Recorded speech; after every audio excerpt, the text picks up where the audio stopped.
Hi guys, and welcome back to the Bell YouTube channel, and welcome to those of you who are joining us for the first time. This is our second ever YouTube video, so we're just starting out in this space and really glad to have you guys along. So for those that don't know, Bell is an online coach matching service looking to sort of help you to become better in your everyday life by connecting you with your ideal online coach. So alongside that, we're also sort of trying to address some of the, misinformation and issues within the fitness industry and the culture there by, prioritizing your mental health and how you feel on a day-to-day basis. And in doing that, we've got our own blog set up where we sort of address some of these, myths and some of those sort of cultural issues within the fitness industry. And we're getting the coaches that we work with to write about articles and topics that they're really passionate about and they have a great understanding of from their own sort of experience. And so to follow up on those blogs, we're also running this video series. So here we get to meet the coaches who are writing those blogs, writing those articles, and sort of dive deeper into those topics and get to know the coaches that Bell is working with on a deeper level, I guess. So to introduce today's guest, it is one of our founding coaches, Fatimah Radiom. So Fatimah, welcome to the channel. Morning. Thank you so much for having me. Pleasure to be here. No, of course. It's always great to, work with people that have sort of such similar outlooks. And we've been kind of working together for a little while in the background as well, because you obviously have quite a extensive marketing background. So you've helped a lot with the branding and stuff. So really keen to get you sort of out there in front and center and dive right in. So to start with, it would be great if you could just give a little bit of background about yourself and kind of your fitness origin story and how that plays into what you do at the minute. Sure. Thank you so much. So I actually got into fitness a really long time ago. So even from a young age, I remember my parents dragging us out as kids for these long walks and up hills and all the rest of it. So from a really young age, I kind of developed this liking for being outside, for exercising, for walking. But then just kind of, as you said, I went into a marketing career. So I was in corporate marketing for 12 years. But on the side, I always had a little hustle. So I was teaching spin classes all over London. I was working with people teaching classes and stuff outside. So I always had this passion for it. But it was actually a kind of really 5 years ago that I really decided to kind of focus in on it. I had a really freak back accident just randomly one day at the office, and it absolutely changed my outlook on fitness. Because all of a sudden I had my health, and all of a sudden it was gone. I really couldn't walk. I was immobile for a really long time, and I just remember telling myself, if I can get back, if I can recover and use fitness to help me with my overall recovery for not just my physical health but also my mental health, that would be really key. So about a year and a half ago, I decided to kind of go full time into fitness. I left my corporate marketing job, which I loved a lot, but I thought actually now it's time to really prioritize my own health and try my best to actually apply everything that I'd learned to others. So that's kind of really where it came from. And and now I'm just absolutely on a mission to kind of go that way. Yeah, no, awesome. It's great to hear, and it's great that you turned something that was such a big challenge for you into a positive and into like a new direction for your career as well. Totally. There were times I didn't think I could, but I really just believe in the power that fitness actually can have on your health. And so that for me was it. That was my vision, and I just decided to go with it.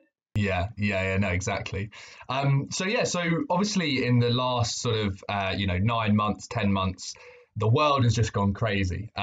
Sort of with the coronavirus. I'm hesitant to even say the words. But things have been kind of mad. Places have been going into lockdown. For us in the UK, there's been, we're on our third lockdown now, and so that's had a real impact on everyone. But I think it's something that I think I've definitely seen is that it's made people more aware of the importance of their health. I don't know if that's something that you sort of come across as well. It's interesting you say that, because although in general the people I'm around kind of do prioritize health and fitness, definitely just in terms of kind of people coming to me for help, there's definitely been a peak. And I think people have realized actually fitness, health is no longer optional. It is absolutely a priority. And, if I'm honest, when people are locked down, they've got nothing else to do. I think it's also kind of told them actually what else is there to do. You should exercise, because you can't kind of say now you're busy, you don't have time, you've got to get to the office. So all of a sudden, lockdown has freed up people's time. It's made them more conscious of their own health. And the reality is, with fitness supporting immunity overall, we've all kind of learned that actually we should make it a priority, right? And it shouldn't be a secondary thing.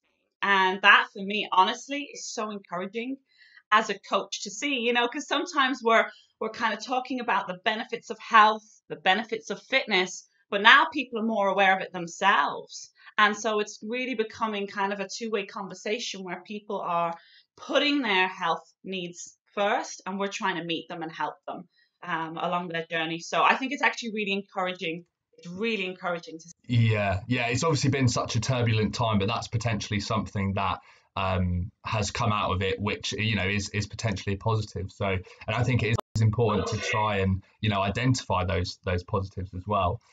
So you said there that so many more people are actually starting to prioritize their health and realize that it's not just optional. But I think what comes with that is a lot more people then realizing some of the struggles which come with trying to prioritize your health. So why do you think, what do you think are sort of some of the main blockers for people when they are starting out, trying to get into health and fitness, but specifically within this lockdown? That's such a great question. Honestly, I think the first thing is, before, when people didn't perhaps have the time, or they're busy and they've got to run a really busy schedule getting to work and whatever else, yes, you're at home now and you do have the time, but then you're having to come back now, rolling out of bed, and then the laptop's there to start work if you're working from home. And it's kind of like, ugh, how do I go from wearing pajamas, being really chilled out and relaxed at home, to actually, exercising, for example? Or there's kids running around, or you might have crazy animals like I do who are kind of all over the place. And it's really now kind of thrown at us other obstacles at home. Motivation, I think, is a key one, right? People talk to me all the time about, Fatima, how can I be more motivated? How can I be motivated to do stuff at home? That's something that comes up. Another one is, people say, well, if I do this, what difference is it really going to make? It's such a small difference. Just for example, staying more hydrated, taking vitamins and stuff. It's kind of like, well, is this actually doing anything? That's something else that kind of people bring up as well. The other thing is too, when you're at home and there's so much craziness going on in the world right now, you are having to not just motivate yourself to kind of do something, but to make these small habits and these small changes and lifestyle. That's really difficult. That is really difficult, to be able to kind of have this holistic view of making small changes to my sleep, right? Doing things like, for example, it's in the blog as well, right? Reducing our screen time, taking short little breaks, eating healthy. To do all of these things holistically, to make it consistent and make it a lifestyle habit, that I think is a really big challenge for people, especially if you haven't done it before. Yeah, no, definitely. And there's obviously, you've mentioned so many different things there that it can feel kind of sort of overwhelming to people potentially just starting out, or, if you a fitness routine and have maybe fallen out of that because of the lockdown and trying to get back into it. To start with, you mentioned something there about sort of, not having the motivation to work out when, you're just rolling out of bed and, your laptop's right there, you're jumping straight into sort of day. There's no kind of segmentation there. But I from a personal standpoint, I think motivation is only part of it. Like, sometimes you feel motivated, sometimes you don't.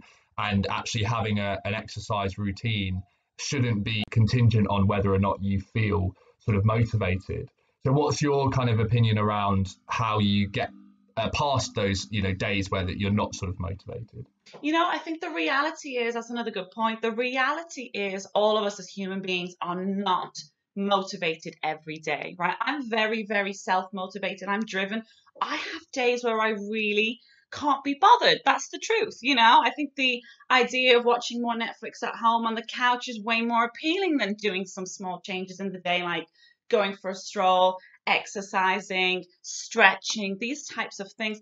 But for me, I kind of break it down into two key things. One is, if I don't push myself sometimes, then I regret it. And then that makes me feel worse than actually doing something. Do you see what I mean? Later on in the day, when I'm aimlessly scrolling on Instagram and I'm looking at stuff online and I'm thinking, actually, Fatima, I really did have 20 minutes this morning. I really did have 20 minutes to do it. And for me, it's just kind of about getting it done, not making excuses, and just getting it done. It could be small little things. That's the first thing for me. And then the second thing is, when you really understand the positive impact these small changes can have on your overall mental well-being, that for me is something I just don't compromise on. I just understand that if a couple of days pass and I've perhaps not been prioritizing self-care, then I'm not going to feel good, and as a coach, I'm not going to be able to do my job right, and my clients rely on me. So if I don't prioritize self-care, mental well-being, by making these small changes each day and prioritizing health, then that for me is absolutely going to have a negative impact on my mental health. And for me, it's just not worth it. So it's really just about understanding the positive impact it's going to have on your mental health in your day, and also just recognizing we're all the same. You're not always motivated. So some days, if you don't want to exercise and it's a nice gentle stretch at home, fabulous. Other days you wake up, you go, yes, another walk. Let's have another walk. Let's go for it. Other days you don't want to, and you might just want to relax at home, listen to some music, eat some good food.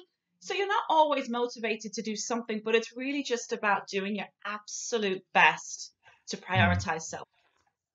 Yeah, no, definitely. And I think that's obviously so important in times where we are sort of being challenged in ways that we never have been before. Some people, not friends, and that kind of lack of social interaction is really challenging for your sort of mental.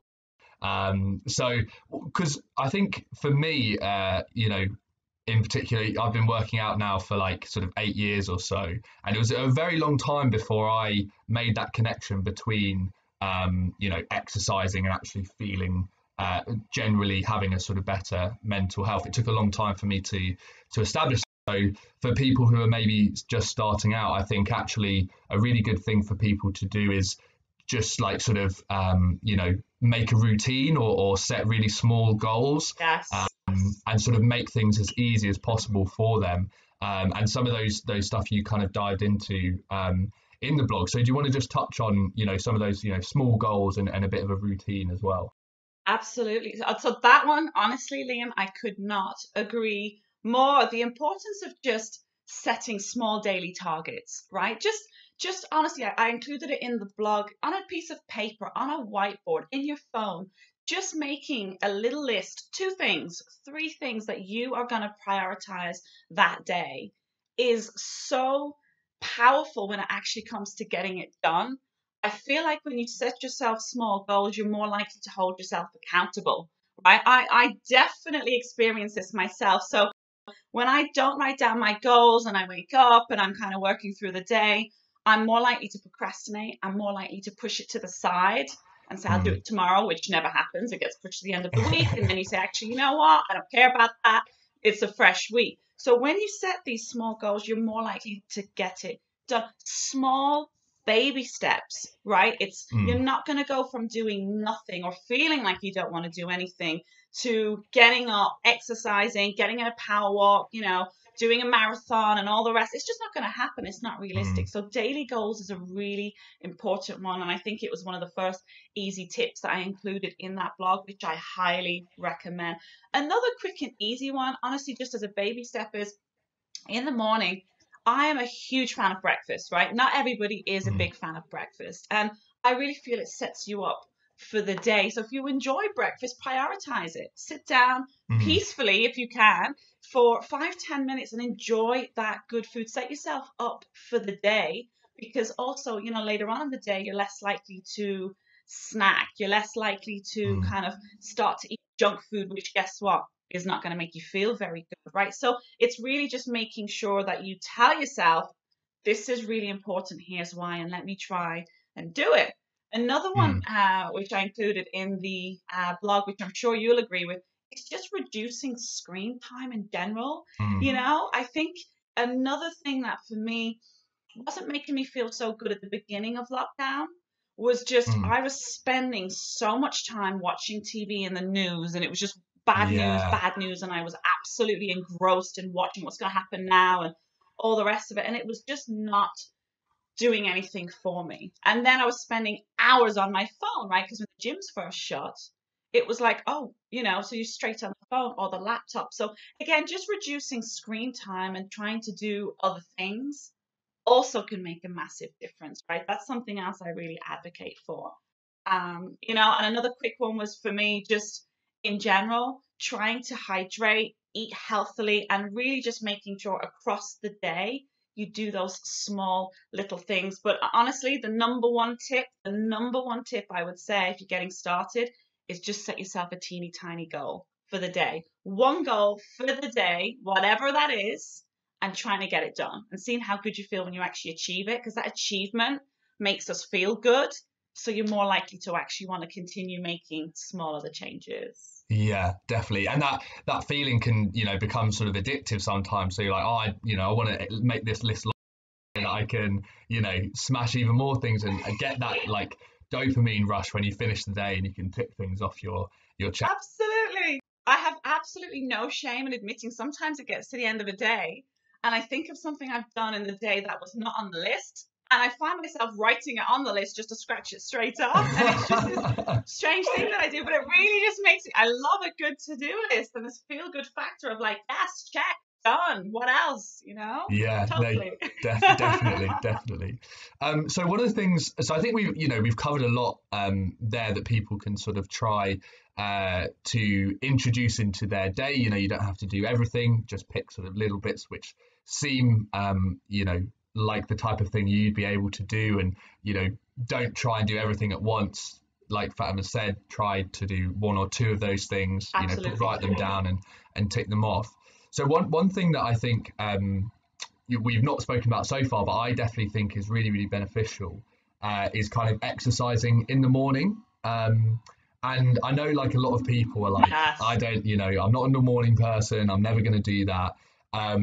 But I would love for us to kind of make the case for morning exercise. And it would be great to sort of get your thoughts on why you think it's sort of a great way to start your day, or why it's sort of more beneficial to exercise first thing. I am a massive, massive advocate for just exercising in the morning and getting it done. Again, thinking about that checklist, exercise, check. So already it's kind of a feel-good factor that it's done. But here's what I find. This is really why I do it in the morning.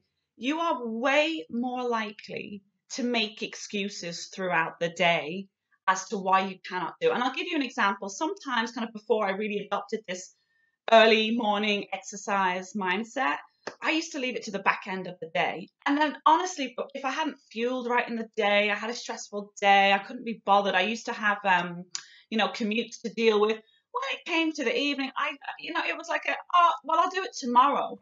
Because I was home, I was relaxed, I was tired, and I didn't have the energy, and I made excuses. So Yeah. I feel like if you get up in the morning and you tell yourself, I'm really going to feel good for the rest of the day. My energy levels will be high. My happy hormones will be released, and those are going to, help take me through the day in a good way. You're just more likely in general to make good, small decisions throughout the day in terms of what you're going to eat, how you're going to move around for the rest of the day. And again, to go back to that feeling of achievement, you've achieved something. That makes me feel really good. If I did nothing else in my day, but I prioritized a 15-minute bit of movement. Now, let's just be clear, because exercise doesn't have to be, jumping around like a nutcase, which I like doing, by the way. I absolutely love doing that. But it doesn't have to be high impact, right? Yeah. Movement in the morning can be yoga, Pilates, doing 5 of your favorite exercises, setting a little timer, 15 minutes, and say, I'm going to perform as many repetitions of these 5 exercises that I love in that time. As soon as that time is off, you're done and you can move on to the rest of the day. So again, it just goes back to small little changes. And again, if you do them in the morning, I feel like you're less likely to make excuses. It's going to help you have a positive outlook on the day, and just those high energy levels. We really need those good vibes, those good energies at the moment, because there's so much negativity in the day. Once you start the day with everything that's going on around us, it can be scary, it can be terrifying, the news, all the rest of it. So just prioritize your health in the morning, and I guarantee it, give it a go. You might not like it the first or the second or the third time, but by the fourth and the fifth, honestly, guys, I'm so confident we'll be able to transition you from doing something in the evening or making excuses, doing nothing, to being someone who does it in the morning and advocating for it, because it's done. You're going to feel good for the rest of the day, and there can't be any excuses, right? And again, it's just really about prioritizing at the beginning of each day, self-care in whatever form that is, right? Yeah, no, definitely agree. And I think as well, just like something from my perspective, I always find that if I go from, waking up to working straight away, like the day kind of just blurs into one and there's no real like stop It start. does. And I think that's so important to actually have those kind of, Absolutely. firm starts and firm stops, because we are just at home the whole time. So actually doing a bit of exercise is a great way to actually, start the day that isn't going straight into work. And you might find that if you do something you enjoy, and whether that be, like you said, a bit of yoga, a bit of stretching, or your 5 favorite exercise, and you actually enjoy doing it, Absolutely. you might find yourself waking up and looking forward to getting out of bed, as opposed to waking Yeah. up to dive straight into work. So I think that's something else as well, another added benefit. It really is. And actually, just one quick one too, as a quick tip for people, because I've been asked this in the past about kind of getting started in the morning with doing it. Honestly, guys, play some music. Play your favorite upbeat music, cheesy pop, 90s hits, whatever you like, or your 80s rock and roll, whatever. Put that music on, and it's a mood enhancer.